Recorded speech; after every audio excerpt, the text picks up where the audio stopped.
the closed form solution using either Laplace transform or method of separation of variable is still possible, but for a complex situation with multi-layered soil which may not be of useful even if you derive. So, we will directly jump on to a numerical solution wherein we are able to march forward with time and space, so that every blow you can find out the stresses along the length of the pile as well the pile displacement itself. So, that we could determine when to stop driving. If the displacements are too small, you can decide to say that pile is unable to penetrate, or if the stresses are very high, either the soil resistance is too high or the hammer that you have selected is too big.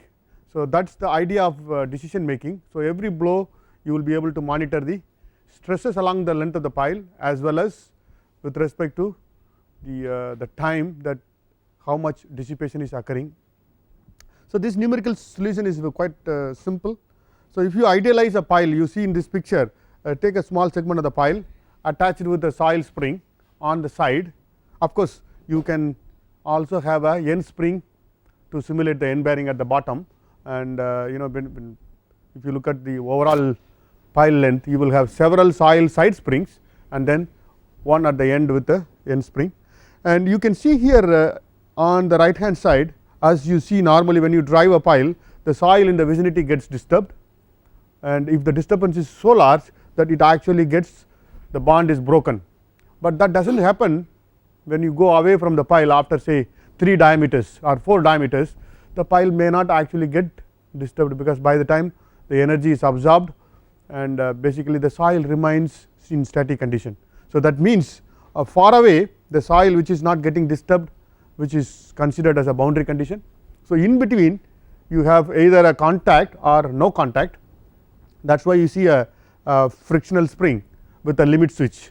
So, after it will be able to behave like a spring, and if this applied load is higher than that limit load, it will just disengage. That means it is total failure. So, elastic, perfectly plastic. That is the idea that proposed by Professor Smith when we were when he was trying to develop a concept of pile driving simulation, but this is slightly different from what we have learned. If you look at your TZ curve for a sandy material, it is okay, you have a linear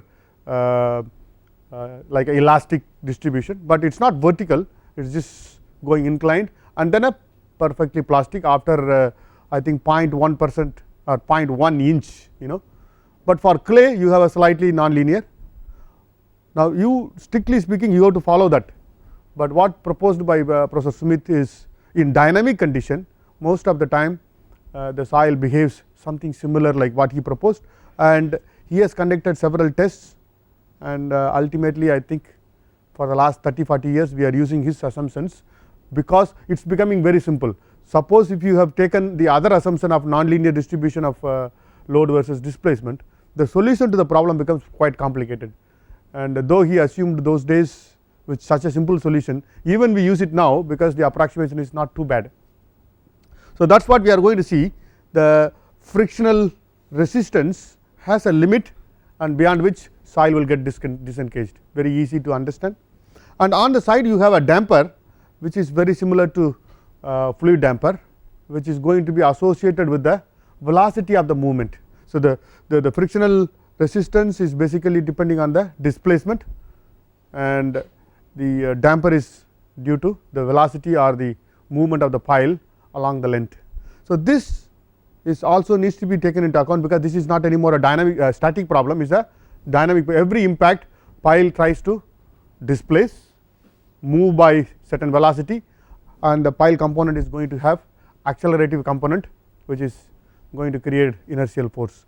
So, that is why we need to have a damper which is associated with the pile velocity, and basically within this slip zone, this is what we were looking at. In fact, if you go back to few classes backwards, when we were looking at the pile capacity, the soil disturbance due to the load applied on the pile itself is taking a shape of a bulb, and as the stress wave moves, this bulb also will start moving down, whereas in static condition that bulb will be something very similar, and when you go away from the pile, the stress patterns will be the magnitude will be reducing. Whereas in this particular case, when you have a blow, the stress waves are going to travel along the space from the pile head downwards, that bulb shape will be moving downwards, as much resistance created by the soil, which is going to just show up in the stresses in the soil as well as in the pile. Now, how do we simulate? So, that means the soil is going to offer a static resistance, which is very similar to what you calculated using pile capacity calculation, like you will take a clay or a sandy material, alpha method or beta method, which is going to offer such resistance as long as the soil is not broken within the limits of the friction capacity. And also the pile is going to get the resistance from the dynamic resistance generated by this damper, because if the damper is good, that means it is going to resist against and absorbing energy. So, we need to find out what is this component, how we are going to estimate, that is the challenge actually. Due to this static resistance, not a big problem, because you all know very well to calculate the capacity based on alpha method, beta method for soil like sand or clay, but the one that is quite tough is to estimate the dynamic resistance. Not much literature actually is available on the soil behavior against dynamic loading, which is one of the major problem. But as early as 70s, this Professor Smith proposed certain method, some empirical method, which works reasonably even today. We will be using that. That is why we call it this is Smith model of pile driving equation. So, having derived the dynamic equation of the wave equation and use that and make assumptions made by Professor Smith to adjust the values of resistance by a simple linear damper. You know, those days he assumed such assumptions, and even today it works. Several instrumented pile driving have proved that his model is very close to the reality. So, you look at this picture here, on the left side is basically a simple linear model of static resistance, compression, tension. As you know very well, when you drive by a impact hammer, the compressive stress tries to move the pile downwards. So, load is compressive, and when the soil is very strong, reflects the stress wave, the load induced on the soil is tensile, because the stress wave is trying to move upwards. So, you can see here this part of it is trying to move the pile down, and if the soil is soft, pile will move down, energy is work is done, and final settlement will happen. But if you are driving against a hard soil, for example a rock at the pile tip, as much energy goes down is getting reflected, that the pile will try to jump upwards by inducing tensile stress or the tension force on the interface between the pile and the soil. That is what will normally happen when you are trying to drive against a very hard surface. Whether it is a nail or it is a pile, it will try to jump upwards. That is because the stress waves are moving upwards. So, you can see here it is quite obvious that the behavior is within the elastic or within the limit, it is almost very much linear, and you could see how things are happening during the compression force. It is, for example, it goes through a settlement of 10 mm, one blow, and when the stress wave gets reflected, it is trying to pull the pile upwards. So, the net when it comes to this place, that is the 10 mm, and again the reflected amount of energy brings the pile backwards, bring the net to something less than 10 mm. So, every time pile goes down by 10 mm or 20 mm or 50 mm, but then because of the reflection, and it just moves up by little bit perfectly. If there is no reflection, that means every blow is absorbed and work is done, you will see that it has to come back to this position, but it depends on the type of soil and the type of hammer. The second component, so this is basically the static component what we were looking at, and the second one is the dynamic component. As the pile is moving down, because it is associated with a certain displacement, certain velocity and an acceleration. So, you can see here the dynamic component is basically associated with the velocity. So, we need to link the velocity and empirical coefficient, which is basically the dynamic resistance of the soil. And I think if you remember having studied the the dynamic foundations for moving equipments or rotating equipments, you will use this, but the constant which we call it Js is not very easy to obtain. Some people have done experiments. So, we will use some literature on basically as early as 1960s. Smith has collected so much of information, but after that nothing much has been done in fact in this area. So, we will still continue to use that value of the dynamic resistance coefficient. So, how do we get the total resistance? Is the summation of static resistance plus the dynamic resistance. So, static resistance can be from the ultimate resistance that we have calculated for pile capacity using API methods or other methods, can vary from positive RU to negative RU. That means, it can be compression or tension, which can be either way, and this RU can be different from our capacity, because the reason I explained, clay can actually degrade or sand can increase the resistance during driving because of the obvious reason that the soil gets densified. So, it does not mean that RU is a static capacity. RU is the soil resistance during driving. It can be lower or it can be higher than the static capacity that you have estimated, depending on type of soil and the disturbance that it is generated. So, you have to be little bit careful. This is RU is the resistance against driving, and it is a static component. The dynamic resistance is, Smith proposed a simple idea that let us relate with respect to the pile movement, which is basically the velocity, multiply by a simple coefficient to adjust. So, what he did actually is he was trying to measure the dynamic resistance using an experiment, and the Js is a coefficient he was adjusting in terms of Ru. So, you take the Ru, which is a static resistance. So, certain percentage of that is going to come as a dynamic resistance, and that is what he was trying to do by adjusting this coefficient, which will be using in our analysis. So, the total resistance is the summation of static resistance, which is this, plus at any instant of time you have to cumulatively add. So, if you draw a picture of that blue line, what we were earlier looking at as the static resistance, is basically shown in this diagram together with the dynamic resistance.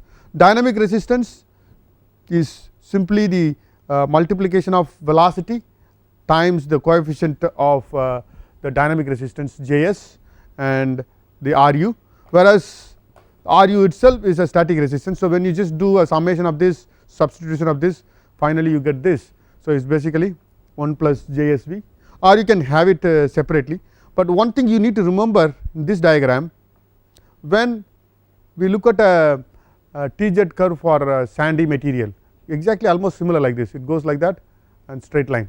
So, the value of displacement that makes the plastic deformation of the soil with respect to the pile interface is called quake, or in fact in our TZ curve we took it as 0.1 inch, and for clay material it was something similar, I think. So, basically the quake value or the value of the displacement at which the soil static resistance becomes constant, basically it is becoming plastic deformation, and that is what we need to give as a input to the methodology that we are going to use, because the larger this value is, the pile is going to actually behave softer, that means it is going to go very faster. The smaller the thing, smaller the value of quake, that means the resistance is going to be, or the pile movement is going to be smaller. So, this will be one of the input that we need to determine at what value of quake the deformation becomes permanent.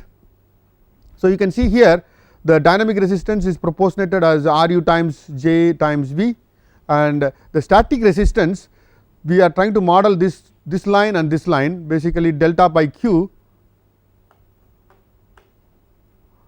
this, and the horizontal line is this Ru. So, Rs for delta value greater than this quake value, it is basically a constant. So, it is a two segmented model which will be easy to program in computer programming.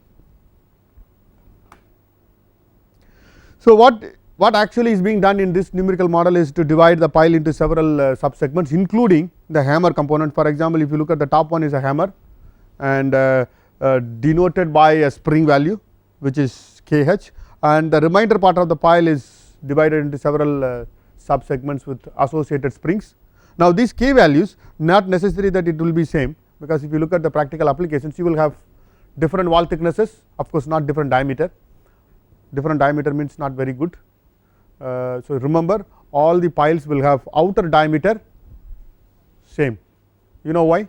Because if you have a stepped diameter, for example, what will happen when you drive the pile, some portion of the pile surface will have a contact, some portion of the pile will not have contact.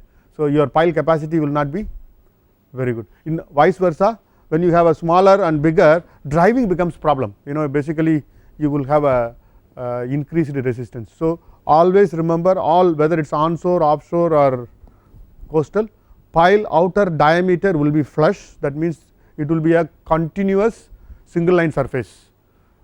Suppose if you have a wall thickness 20 mm here, 50 mm here, 100 mm, the inner wall thicknesses will change, that means the surface will not be uniform in the inside, outside will be. So, you have to make the pile in such a way that the outer surface will be, because we know very well that the piles are going to get plugged for offshore conditions. So, once it is plugged, you are not worried about the internal friction, whether you are going to really get it or not. So, most of the time we design the pile in such a way that, or fabricate the pile in such a way that the outer surface is, outer diameter is constant, inner diameter can vary depending on the wall thickness. So, in such a case what will happen is the stiffness values, which is basically axial stiffness, in this case we are not worried about bending stiffness because it is mostly an axial problem. So, how do we calculate the axial stiffness? You have a segment length of say 1 meter or something. So, AE by L you can calculate what is the stiffness and input into this value. So, basically this K value what I have shown here as constant, not necessary that it will be constant. For a realistic problem you may have actually stiffness values varying along the length, and this whole problem is written in such a way that you need information for the next element, you need the information about the previous element and the current element. So, you can use several iterative schemes, whether Newton Raphson or other methods, you can march forward. So, that is the idea. So, any time you will be looking at 3 elements in consecutive location. So, you can just step forward.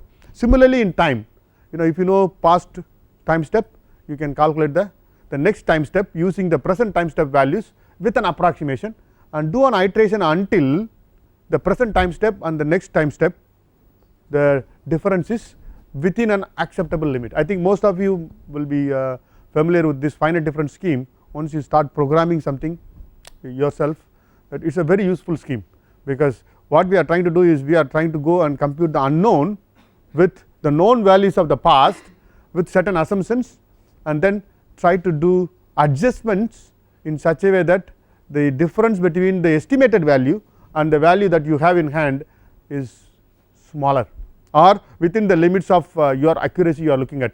If your accuracy required is larger, then you keep on doing iterations until your acceptable limits comes. Sometimes the solution will converge some of the problems, and if the problem is slightly complicated you may not get convergence. So, you need to look at what parameter will need to be adjusted. So, there are several classes of problems. Some classes of problems straight away within 2 iterations you will get the answer. Some class of problems you may not get even convergence. So, you need to look at carefully. So, this particular problem most of the time we get convergence, but some cases when the soil is very soft we do have problem, even these computer programs does not converge. So, you have to adjust the parameters. Sometimes we actually artificially adjust the parameters to get convergence, because this is a iterative solution. So, you see on the side the K is the pile spring, K dash is the soil spring, just very similar to what we learned a few classes back, linear spring. I think when I was drawing a nonlinear TZ or PY curve, and you just straight away join a line, the delta divided by the load or P divided by the delta will give you the spring value. So, similarly you could calculate the soil spring with a limiting value of Queck, and on the sides you have a damper, soil damper, which the only value that you need to know is the damping coefficient for a different type of soil, different type of condition. It could be skin friction damper, or it could be end bearing damper, and it could be for sand and it could be for clay. So, there is 4 numbers of values are required. So, what you need to understand. So, each of this is modeled by which we were discussing about the associated resistances. So, once you define all these variables, what we require is a starting condition, and then we can just march forward, and that is what the solution I am just going to discuss. The variables that we need to remember is the element number, for example, the current element which is this one, time and delta t. For example, when you blow a hammer on top of the pile, how long it takes for the stress wave to travel down and then reflect back, it will be a very smaller time. I think you must be knowing the transmission of stress wave into the steel material is very fast, and basically within fraction of second it will go and come back. So, we need to have a delta t computed in such a way that if your delta t is very large, even before you go to the next step already the reflected wave has come. So, your computational iteration will not converge because your delta t is so large. If your delta t is too small, what will happen? It will take a long number of iterations before you can see a convergent solution. So, you need to find out what will be the best estimate of delta t which will make the solution to converge quickly, and that is something based on experience. Several suggestions have been given by the literature, past publications. So, we will be using exactly what they were being doing it. And then C is the compression of the pile element at time t for ith element. So, the displacement of that particular element for a particular time. Similarly, all other variables delta, displacement of pile element, this is basically the elastic compression because of force divided by area. You find out the stress, and then you find out the strain, and you find out the elastic compression. This is displacement because the soil has given away certain amount of. So, this then force in the particular element at the time t, gravitational acceleration, soil damping constant, spring stiffness of the pile, spring stiffness of the soil interface, and then force exerted by the soil spring because of the resistance, and then the velocity and the weight of the pile and the limiting quick value. So, you see here a set of values, some of them are known, some of them are not known, but we need to do an estimate. So, how do we start is a very interesting thing. So, if you look at the starting time, initial conditions, initial velocity of the ram, basically you have a hydraulic system which lifts off the ram. Ram is nothing but a large weight, just a piece of metal, it goes up and then allowed to go down by gravity just freely. So, it has got its own velocity which will be known by the hammer manufacturer's details. So, you can assign at least the velocity which is known to us, because that is what the speed at which it is coming down and hitting. Suppose if it is a gravitational effect only, because you just lift it off, release it, and is easy to compute, you can find out from your weight of that the ram itself. Or if it is a double acting hammer, both sides it goes up down by hydraulic pressure, then you can calculate from the manufacturer's details. So, that value of the velocity is known, which is called a VR. VR is the velocity of ram, or the metal piece falling down. And initial condition, the delta basically is definitely 0, because before striking the pile head is not at all moving, is not it. So, it is just in static condition, and at that time the pile element is subjected to gravitational acceleration, which is no external forces. So, the pile element is only subjected to just the g value, and the mass of the element is the weight of that element divided by g. I think all these 4 parameters are very clearly known. Now, we can start forward marching. Basically, the displacement of the pile, the displacement of the previous time step, which is basically 0, because we only start right now, plus the delta t, which we need to estimate what will be the best delta t, multiplied by the velocity at the previous time step, which is already known, because just at the time of striking we have the velocity of ram. So, this is one way of just trying to find out what could have at the time of striking, what is the movement of the pile segment.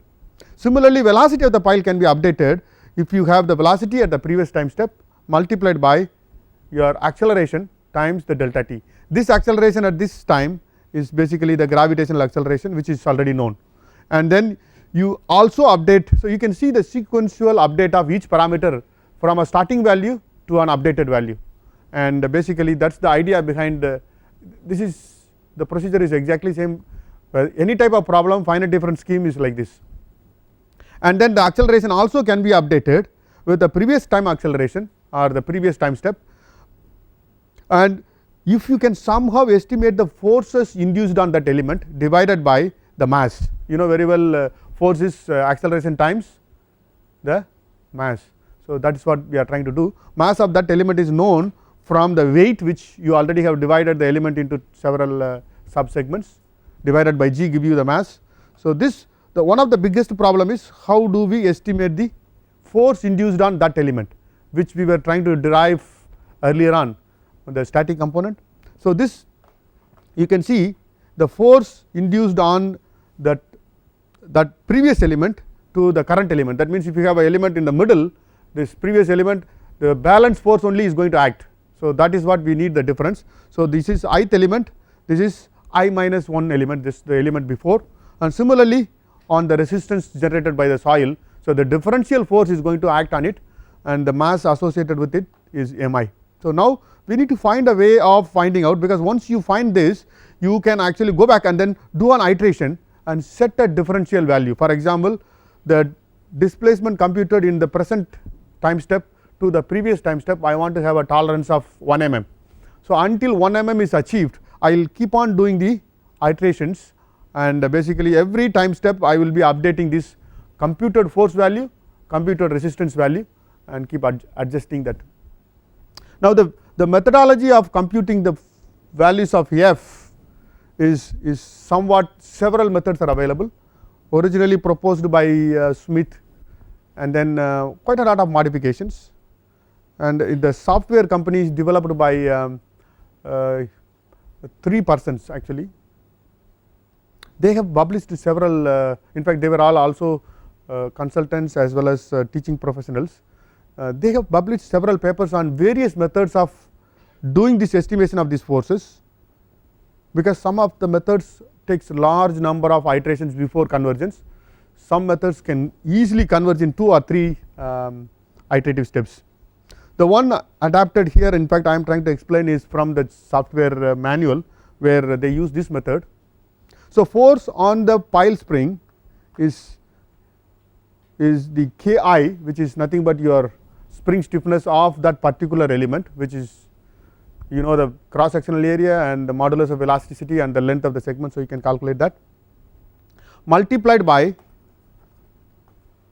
the displacement of the next segment I plus 1 segment from the current segment.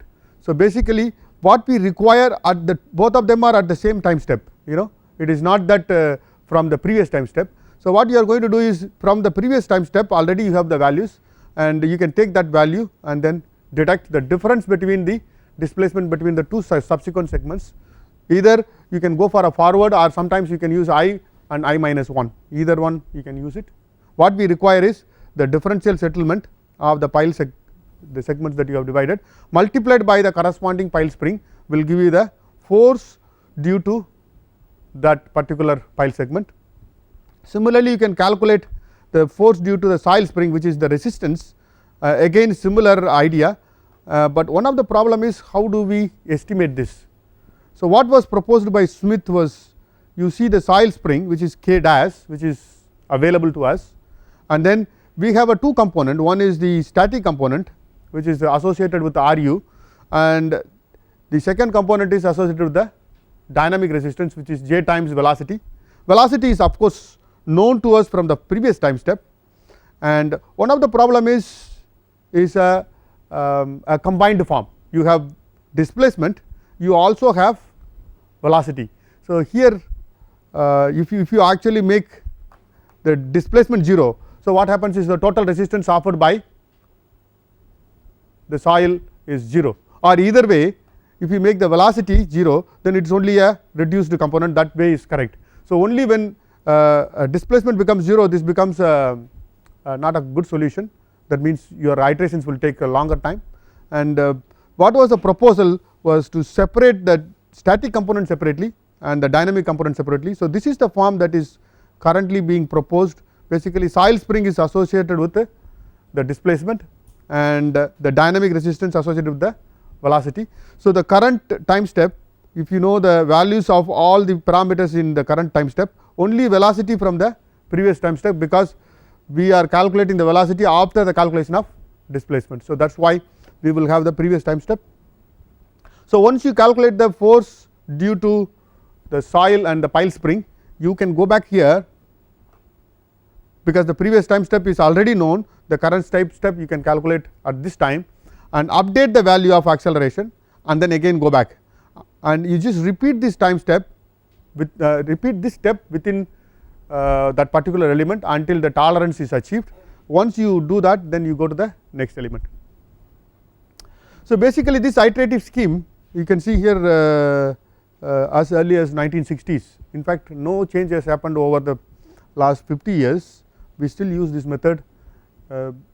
Of course, some research has happened in US, but not much of improvement, especially the scheme itself, because some people have tried to do a finite element solution instead of a finite difference scheme, but convergence was a major problem in finite element scheme, and in fact has not been proceeded. So, all over the industry we have only one program which is working on this basis of.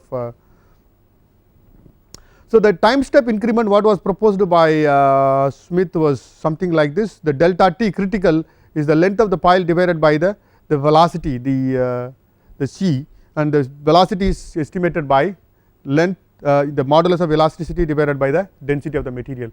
So, you can see it is very similar to our sound propagation problem, you know, it is very similar.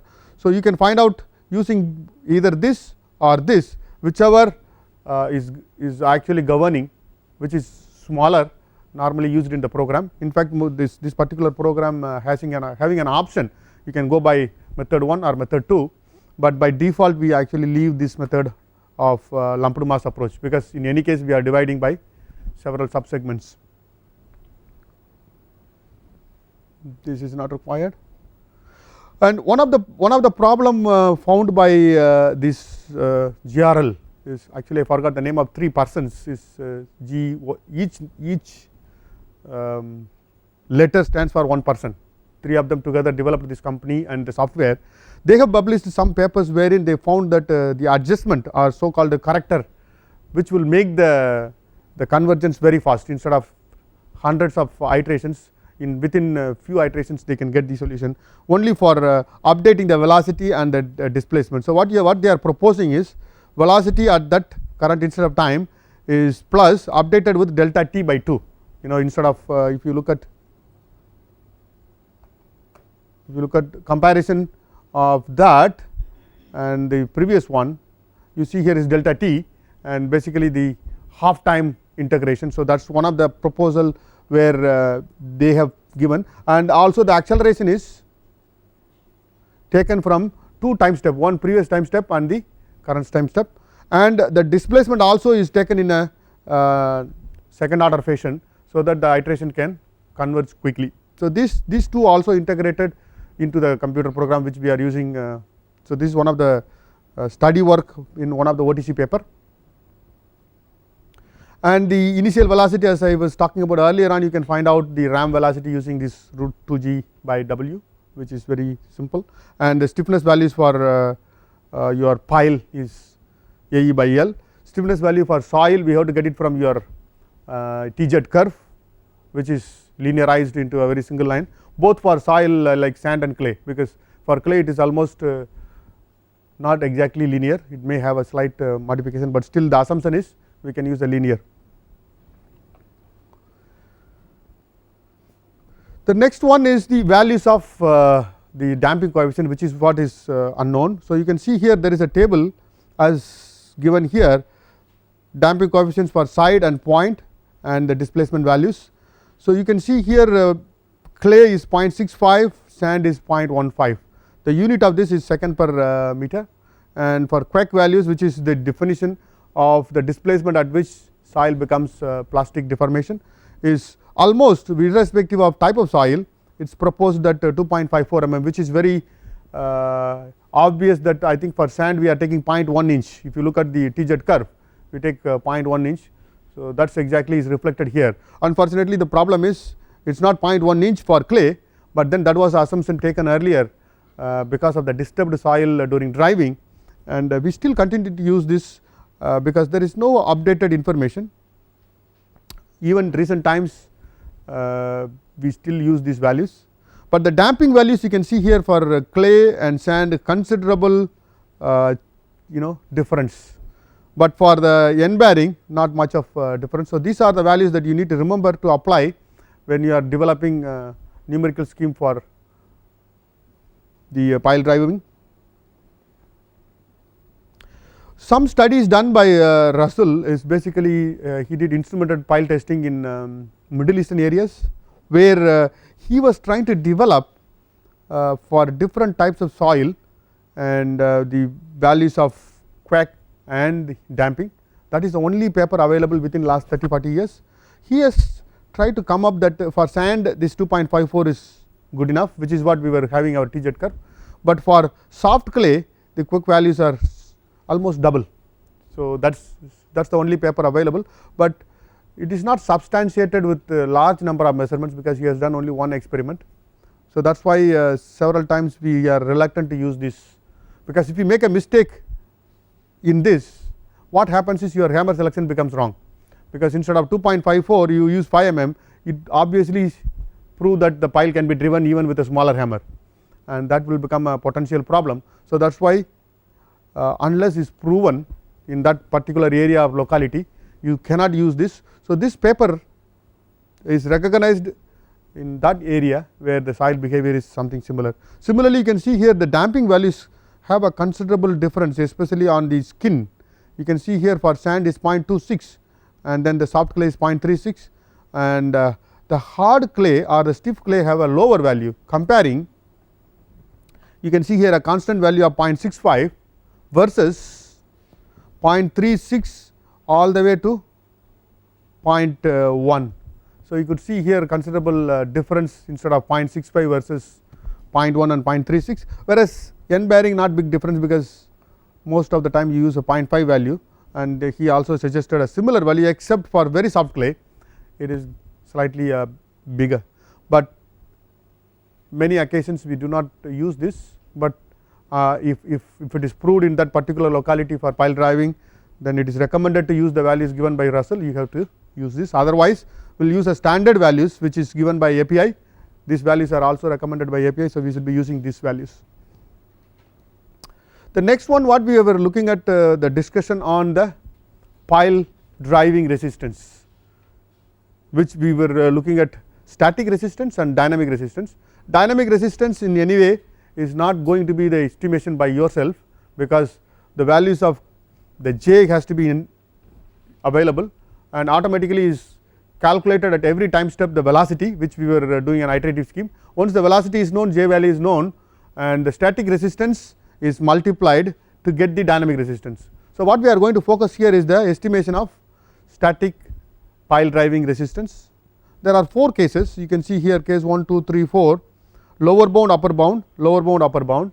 One is a coring pile, another one is coring is nothing but your unplugged pile. You have a internal resistance, outer resistance and annular end bearing.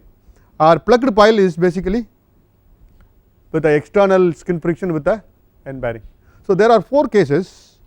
In fact, Professor Stephen has conducted quite a number of tests in the Middle East. Again, this particular location is calcareous sand.